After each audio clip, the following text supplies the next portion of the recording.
welcome back to Double Books. We're on episode God knows what. Lost count. Episode 7, 6, 8, whatever it is. Doesn't matter. And we're joined today by Peter Wardley and Donna Kay. Peter, the GM for the Edwardian Grafton. Correct. And Donna Kay, who is our account manager for Edwardian Group as a whole. Edwardian Hotels London. Edwardian Hotels London. Sorry, see, don't invite me to sort of do the detail stuff because that's where it all falls down. Thanks for joining us both. Thanks for hosting us too. Yeah, really appreciate it. Is this your first one in London? This is our first podcast. This is our first podcast in London. London, the big smoke. Mm-hmm. Yeah, so thanks for hosting us. Pleasure. Great to see you again. So we've got a couple of questions already set up kind of for you both. So because we need structure, because if there's no structure, we'll lose track. Yeah. This one will be shouting at us, as she does in nearly every episode, and we just talk utter shit. Yeah, we do. That's like top skill. Top skill. So let's start with an overview of both of you. Who you are, where do you come from? Do you want to start, Donna? I will start. Ladies first. I am Donna Kay. I'm account director for Edwardian Hotels London and have been for nearly 15 years. Wow. Which is sacrilege, isn't it, in this industry, or a good thing? Yeah, long time. I started off in Manchester at the Edwardian Manchester, that was the Radisson Blue Edwardian Manchester, and as my sales manager, and then moved to head office as an account director. But I have had 3 children in that time, so I had a few gaps, but very short maternity leaves. And I don't live in London, I live in Shropshire, so commute back and forth quite a lot on the train. The train is my best friend or my enemy, depending on how it's going. Enemy at the moment. Ian's enemy today, the train was. Yeah. It's a challenge, isn't it? It's a conversation for after we've finished. Yes. It's not one to share on the podcast, but not a fan of public transport today. No. So I look after... A majority of what I look after are MICE agencies, some global, some smaller, and then a couple of corporate clients as well. Yeah. Favourite thing about the job?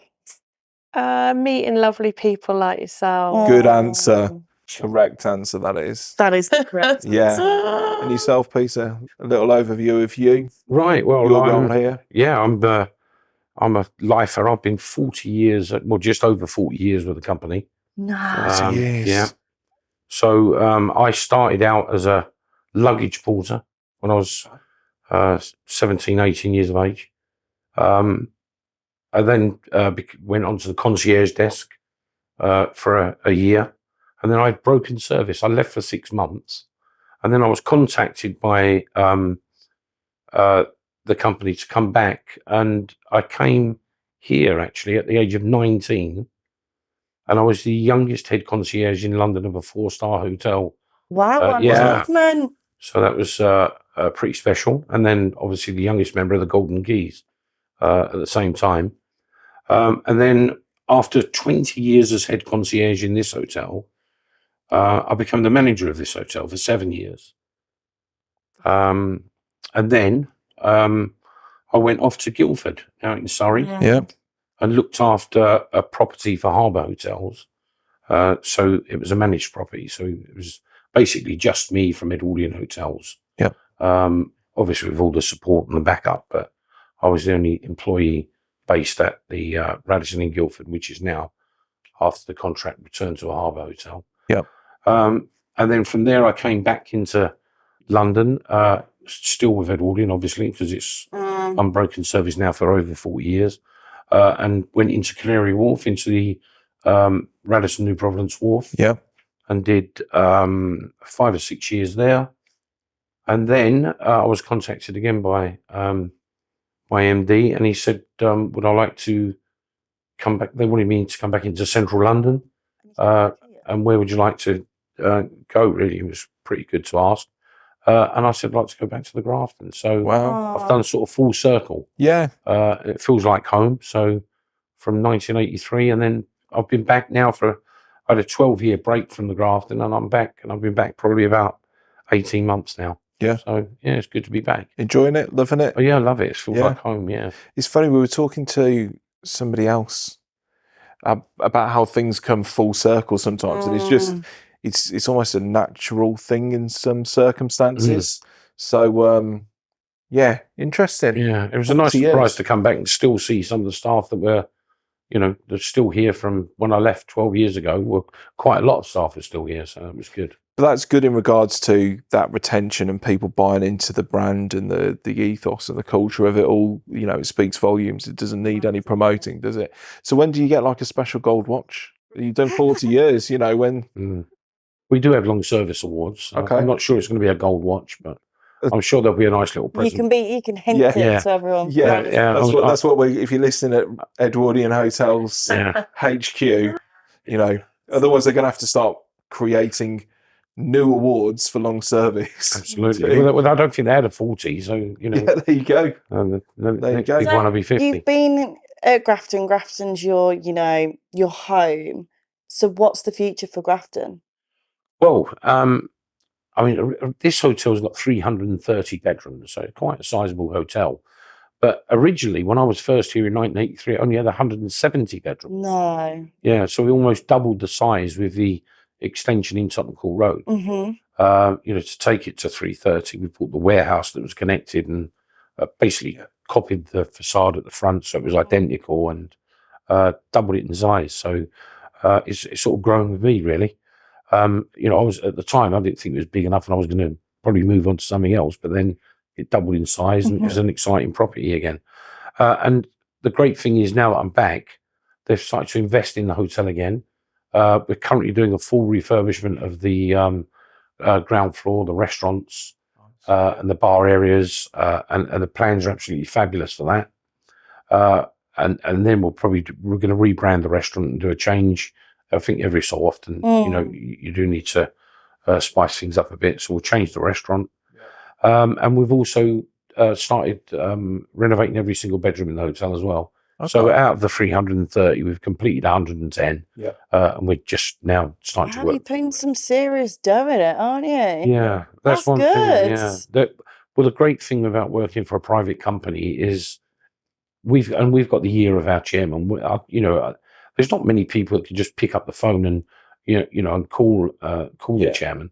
You know, and I've got I've got Jasminder Singh's home number in my phone. I've got his mobile number in my phone. Yeah. And you know, he's happy to take the call anytime. That's so nice, that is, because when you think of Radisson, you think of it such a big company, and so you know, you wouldn't think you'd have that flexibility to be able to be like, but also, I can't spell words out. No, you get what you mean. Yeah, it's, that connection is really important, but also it means that you can get decisions made faster when you need them to. If you've got something, especially if it's an urgent thing, you don't have to go through a load of red tape process. My direct boss is the chairman's son, Indanil, and Indanil was exactly the same as his dad. You know, if you pick up the phone, I've never picked up the phone. He's not answered the phone.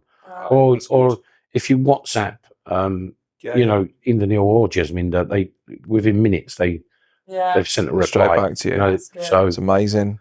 It's good. How about you, Donna, in regards to Edwardian as a whole?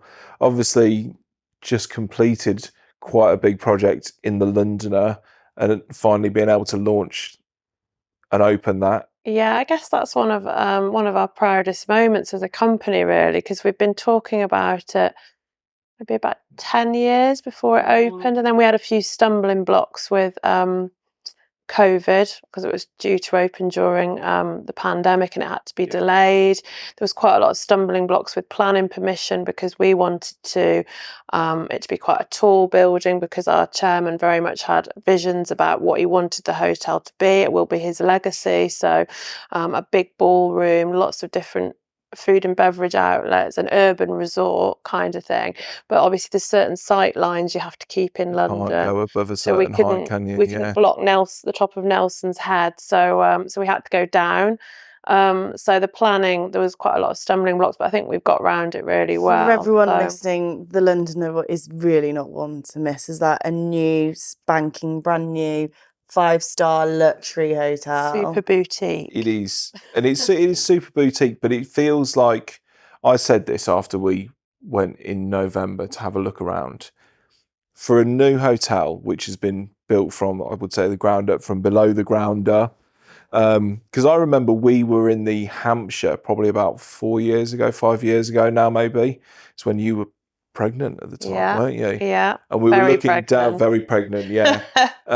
We were looking down from the penthouse meeting space at the Hampshire down into the hole in the ground where they were working to build it up. At the time, that was the deepest hole in Europe. I mean, it was 8. Was it? Goes down 8 floors down. Yeah. Goes, I mean, it was, you couldn't, from the Hampshire, you couldn't see the bottom of the hole. You could just see the work an amazing going on. feat of engineering. It was just incredible. But as a new product that's been built from nothing, essentially, somehow it's got soul, it's got character. It feels like, unlike, and this isn't a criticism of other new hotels that are built, but there's something about it. It's almost got an experience. It's got an energy. Yeah, it's got an energy. And do you know what I love?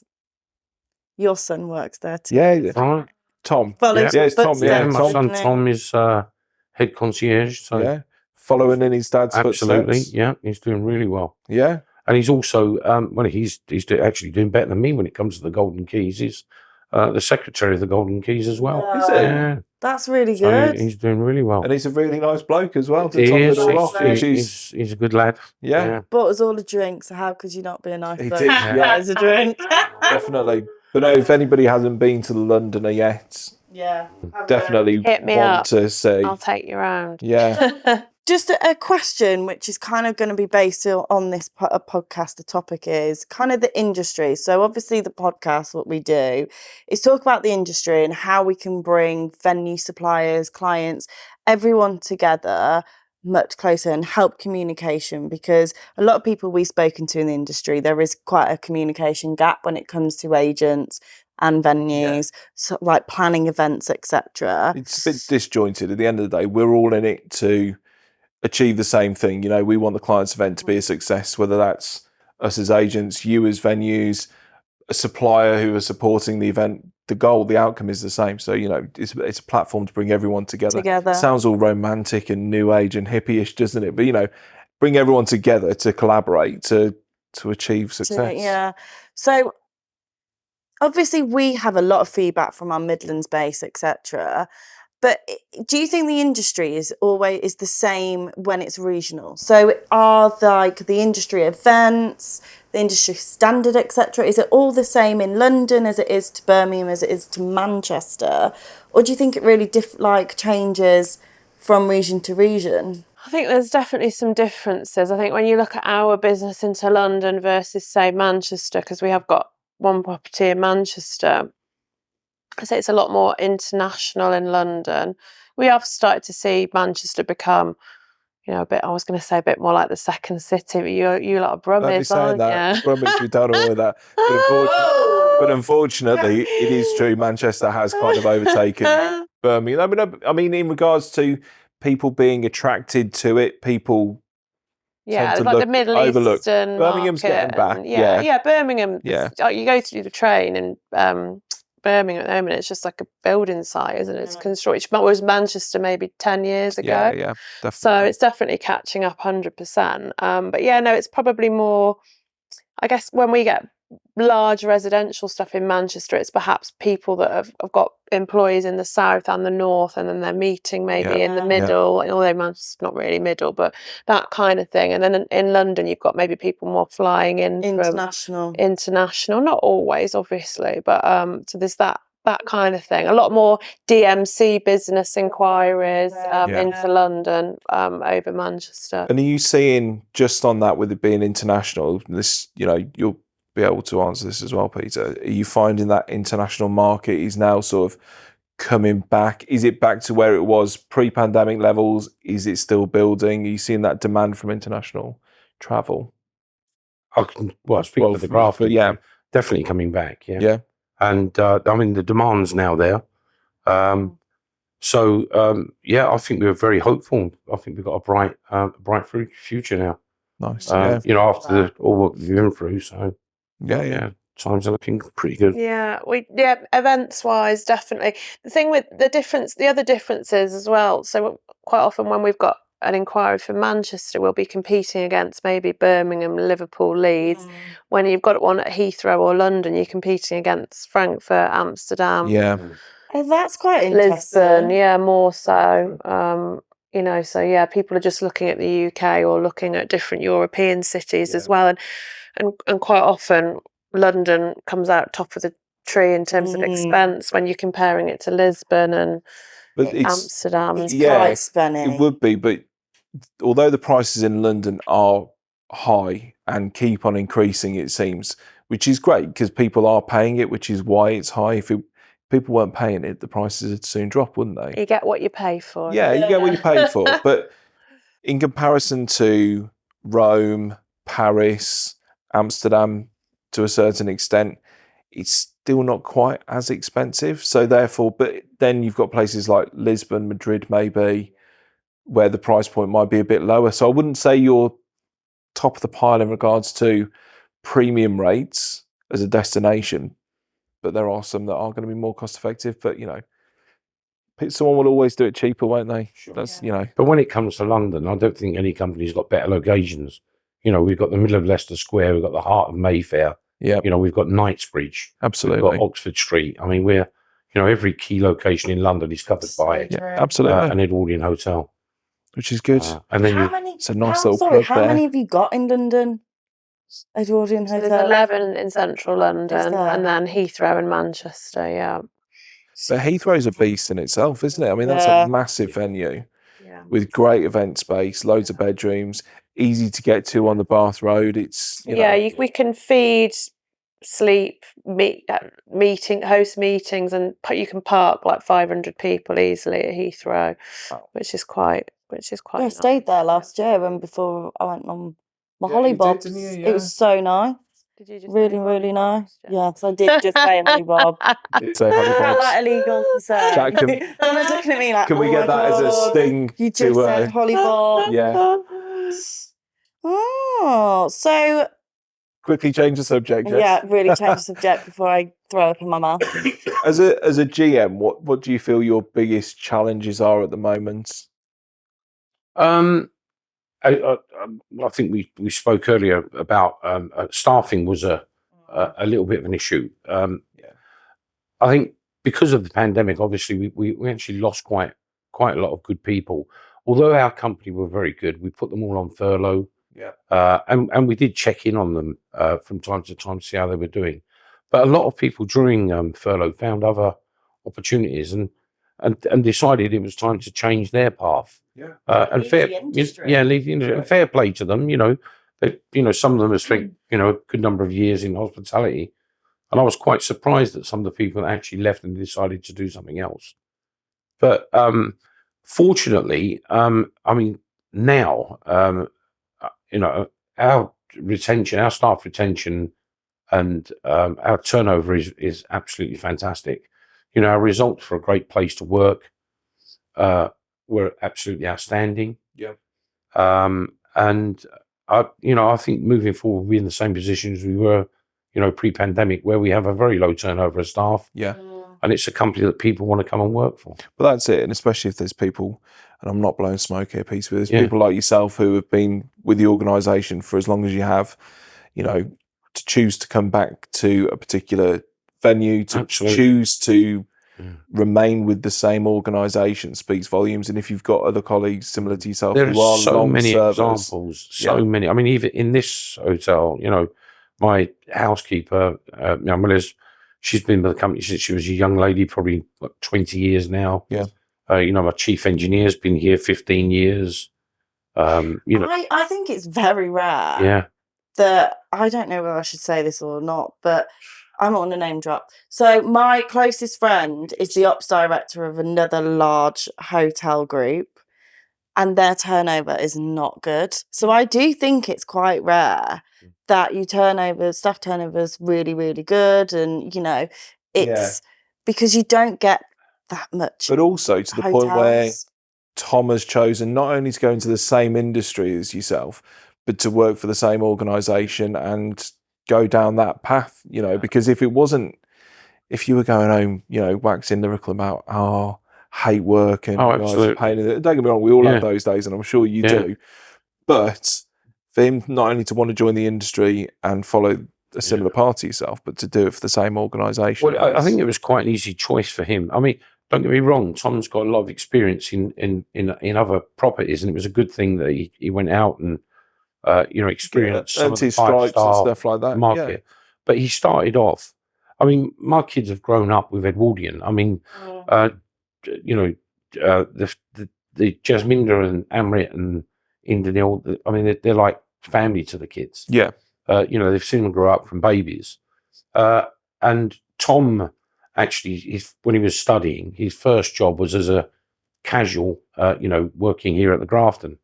Okay. But, after he went on to university and done his studies, when he came out and decided to go back into work, he went to some of the prestigious hotels. He worked at the Browns. Yeah. He worked at the Lanesborough.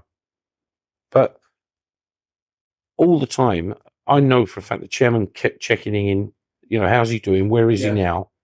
And they were waiting for the Londoner to say, we need Tom to come and work at the Londoner, which to me is actually fantastic. It's that he's actually looking almost for a family member to go into that position as head concierge of the Londoner. Do you know what? That humanises your brand. Absolutely. And I think, like the Hiltons, like your Radissons, your big hotel groups, it can be quite intimidating because you're such big brands.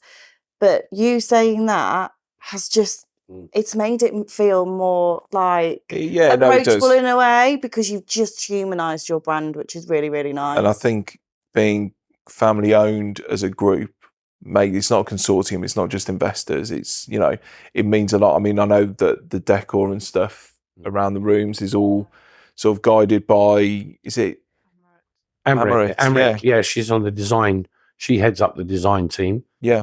With one of her daughters, Krishma, works in the design team. Yeah. So it all means something. Yeah. It's not just, absolutely. It's not that just there by chance or to fill a space. There's a reason for it. Yeah. The other thing about being a small, I'm saying not small, it's definitely not a small company now, but being a family business is that you haven't got too many people to check in with and ask for direction. Yeah. They're also very trusting. For example, if something breaks, I haven't got to go through 5 or 6, 7 or 8 people to try and get it replaced. Yeah. As long as it's, needed. They'd rather you go ahead and do it. Go and get the job done. Ask for forgiveness, not for permission. Absolutely. Because they trust that you'll make the right decision in the first place anyway. Which is no one's ever got in trouble for doing what they thought was the right thing. No, absolutely. So, how about you, Don? Obviously, I know that the lads are a lot younger, but do you see them having a career? Are they going to follow mum into Edwardian group? What have I said when I've gone home? Yeah. No, I don't think so. No, I don't know. Yeah, I mean, my husband's an ex-chef, so sometimes they take a bit of an interest in cooking and baking and stuff. That's good. Yeah, but I wouldn't recommend them to be a chef because the hours are terrible. Yeah, that's so unsocial. Yeah. So unsocial. It's a great career. Yes, it is a great career. They'd have lots of fun, I'm sure. But it's a bit like all of this, though. Hospitality, full stop. You've got to love it, because if you don't, it's not for you. Yeah. And if you're not passionate about it, then move on. But if you are, then I mean, they still think they're going to be a professional footballer, Spider-Man. God, to be that young again, to think I would be Barbie. So they're not really thinking. I remember George turning around to me when he was, I don't know, 3 or 4 or something. It's my youngest. He's like, when I grow up, Daddy, you might want to be a dinosaur. And I was like, I don't think so. And my best mate's there going, you dream big dreams, George. If you want to be a dinosaur, nobody's going to stop you. So, what's both you made at moments in your career? What time or what certain thing has happened in your career and you've thought, that's pretty cool that I've just done that? Or proud moments, if that's easier. Oh, definitely the first time I walked into the Londoner, because I was a little bit teary actually, because we'd been talking about it for so long, and I'd been talking to customers about it for so long, and what it was going to be and what it was going to be like, and then we'd seen all the CGIs and the videos, and then I went on furlough for, I think it was just about a year I was furloughed for, and then the hotel opened in September 21. That's right, isn't it? Yeah, September 21.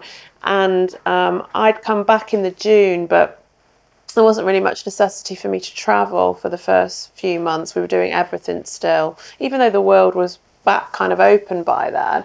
I was still doing a lot of my touch points with customers and stuff online, Zoom, Teams. And because I don't live in London, there was also the cost of travelling to London when we'd had such a lean time. So you can facilitate more meetings that way. Yeah, so I didn't. So it opened in September, but I don't think I set foot in it until maybe the end of October, something like that. So I was talking to colleagues as well that were based down here that were going in and out, and I was really jealous. Like, I've been talking about this for longer than you, and I can't get in there.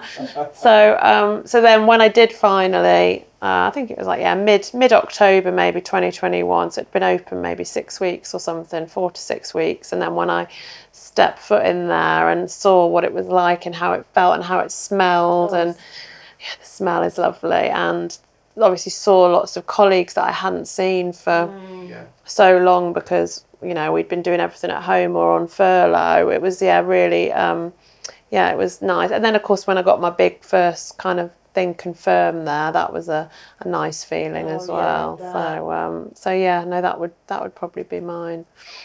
What would be yours? I think I've had more special moments than a made it moment because I've been with the company so long.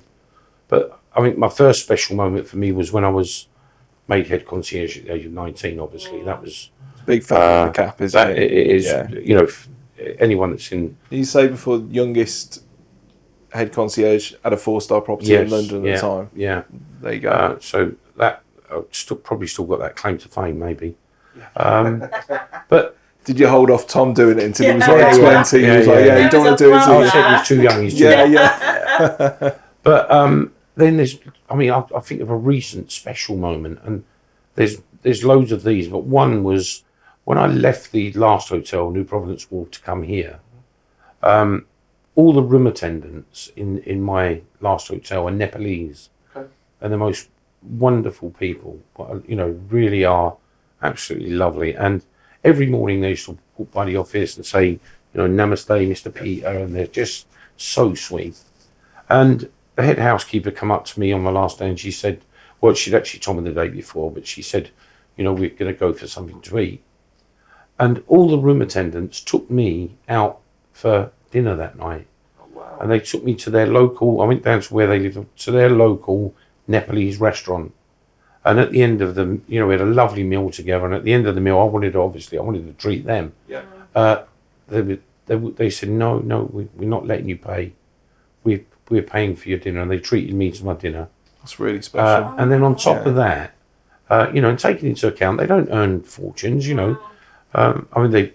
we pay our staff reasonably well, but, it's not fortunes. But it's a modest earning, isn't it? Yeah. And then they presented me as well. They bought me an Apple Watch. So this is just my room attendants. And I was absolutely, they're just so sweet, and that's just a special moment. Things like that I don't forget. They're the things that stay with you for a really, really long time. Yeah. But it's more, and they didn't have to do that. There was no requirement. There was no expectation that they would. As a venue, if the venue had said, right, Peter, we're going to take you out for some lunch, like a lunch on your final day, maybe. Oh, absolutely. But all my other team there, obviously we had cake together and a little gathering together, but it was just special that the room attendants all decided to chip in, take me out for dinner and do that for me. So, but there's loads of things that go on in hospitality like that. It really is a very tight, close-knit group of individuals that... I really like the fact that, obviously I love the fact that you're on, but I love the fact that you're on the podcast from a GM point of view, because we don't get to see or speak to many GMs and get their point of view, because it's not hospitality, and what we do isn't just on events. It involves everything. It involves your service, your F&B service. Your room attendants being attentive in regards to, making sure a room's kept clean, and that, all the little detail things that people do pick up on. I mean, I shouldn't bring it up because is we were in the car only a couple of weeks ago, and we had 3 venues called because off chance they were listening to the podcast. I don't know if you've heard that we do a breakfast scoreboard. Oh yes, yeah. And it's down to the breakfast for us and all our clients. And, the breakfast, even that little touch, I know it's just breakfast, but the little touch of breakfast is the last thing you can leave, and it's the first thing you start your day with. So it's just little touches of a hotel and a venue. That's also nice to talk about on this podcast because I don't think it's talked about as much. It isn't at all, and it's normally people in your sort of position, Don, where it's you're managing accounts and you look over the whole group rather than somebody in your position, Peter, where you've worked at different properties. You're now currently back here, but this is your baby, and I know you're a big advocate for the rest of the group, and you'll promote the rest of the group because that's just how you are, and you're proud of the group. But it's just good to get a different perspective. Just on obviously the housekeepers, the room attendants taking you out when you left New Providence Wharf.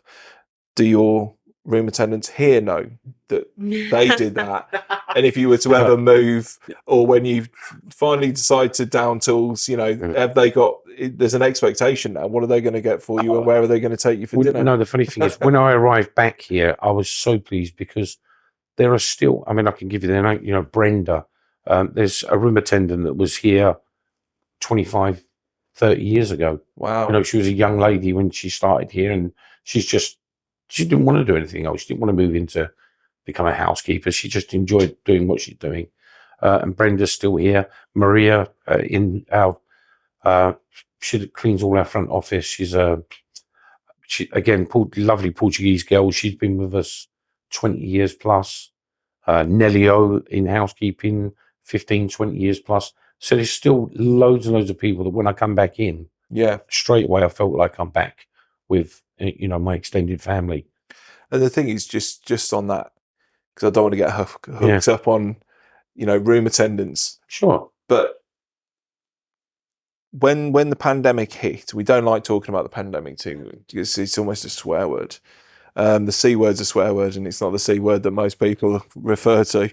But a lot of the room attendants, front of house, they were the first people to go almost when hotels and places had to close down. And they're not overly rewarding jobs in regards to the pay is what it is. And actually, when things started to come back, when places opened back up, trying to recruit those individuals back into the industry was really difficult from conversations we've had and people who've, shared that in different forums. And it just goes to show that actually they're not just a number. You know them by name. They are. It's important that people feel recognised for what they're doing. But I think the ones that a lot of them went home. That's the thing. Yeah, absolutely. And once they went home, a lot of them decided to stay at home. Yeah. But the ones that actually, either left us or were on furlough, the vast majority, once we reopened, were applying and saying we want to come back, or we were bringing them back off furlough, which was great. And you've got to remember, without your back of house people, you haven't got a hotel. You haven't got, that's the thing. I make a point of going to say good morning or good afternoon to the late shift to all my kitchen porters, and I know all my kitchen porters by name because that's one of the hardest. That's one of the hardest jobs in the hotel. Yeah, absolutely. A steamy environment with the pot wash going for 5-6 hours of your shift. Horrific conditions, really, in the summer as well, when it's hot and humid. These are your unsung heroes. Absolutely. And the thing is as well, and I said I didn't want to get hung up on it, but we are now. Your sales team and your marketing team can go out and promote and sell it and sell it and sell it. But if you haven't got the back of house team or your front of house team delivering that service, it's a hollow offering, isn't it? So it all needs to work in harmony together. So that's the last on that. Unfortunately, we're coming. How quick is this? We're coming to the end of the podcast episode now. But we do have one last question that we ask all our guests. Who are we going to ask first, actually? I'm just thinking because the one who goes second is going to then know what the question is. So no, they can still think it's fine. Yeah. So the question is, or the theme is, desert island digs. Okay, so the question is, you're on a desert island, You're deserted. I'm saying this right because last time you said deserted on a desert you deserted on a desert island. So you're on a desert island and there's nothing there, and you're able to bring your desert island digs. So one venue from anywhere in the world. Can't be a Radisson. Can't be a Radisson, and it can't be the Grafton. Or actually, no, it can't be a Radisson, an Edwardian for either of you, because that's the obvious. It has to be a real hospitality property. Hospitality property. Hotel. The one that you would go, right, actually, that would fulfil everything I need. It'd have all the comforts that I need. So who wants to go first? Whilst you're thinking, she'll tell you what we were going to do, but we were going to do, what was it? Snog, marry, avoid for hotels. But we thought we'd get into trouble for that. Can we do that later? Not very yeah, we could do that later. We have a glass of wine, we'll have that later. It's not very diplomatic, is it? We don't want to offend people. But so we go with the nice side of things. Have? Oh, Jesus. It's hard, isn't it? We got any ideas? I have, actually. Go on. I'm thinking... I'm not going to stay there until January, but from what I've seen and I'm thinking of somewhere like Giraffe Manor. Oh, yeah. Kenya. Yeah. And if you go on and look at that venue, it just, when I looked online, it's incredible because it actually looks like it shouldn't be there. Yeah. It looks like, a country manor house in the middle of, it's only sort of an hour and a half's drive from Nairobi. And I've booked it's my daughter's 30th in January, so we're going to stay there. Oh my God, that would be amazing. And then I'll be paying for that. That's a good one for desert island digs. Yeah. And then I've just got to pay it off for the next 5 years. It off, yeah. It's gone on the never card. Yeah. The price they charge to stay there is quite high. Quite high. No special rates there. No mates rates for that one. You should have booked somewhere else. I know. Dom? Oh, it is difficult. It is difficult. I'm going to say I'm probably going to regret saying this when I've had more time to think, but initial thing was I'd take like a centre parks. Okay. Because you're like on a desert island anyway, so you've got the beach and the sea, and then like to take somewhere like that where there's lots of open space and forests and trees, and I know you'd probably maybe get that on an island. Thought about it like that. But and then So I gave you time to think. Yeah. It's not, I don't think it's a particularly great answer. But no, I get that maybe answer. Bring the activities as well to give you something to do on the day. Yeah. No, we went to Centre Parks a couple of months ago. They were quite cool. Yeah, I like the kids. So that's why I said there's no right or wrong answer. It's an individual thing, and it doesn't matter because actually, on another day, you might say something different. Yeah, but I get why it's difficult because it's you've changed yours. I changed. What's mine. yours? You changed yours. Mine was Pan Pacific, and then it changed to London. Oh, fantastic! That's good for us. We'd like to hear that. Yeah. That is actually true. She's not just brown nosing. Just as a... That was in like podcast 3. Yeah, I think Sorry, I'm getting told off for just throwing my water bottle around. Anyway, fidgeting. We're finishing episode. If anyone has any questions or any topics you want to write into us. Yeah, or if you want to be involved in the podcast and you'd like to come on as a guest. Or shout at us. Or shout at us and tell us that we're doing a terrible job.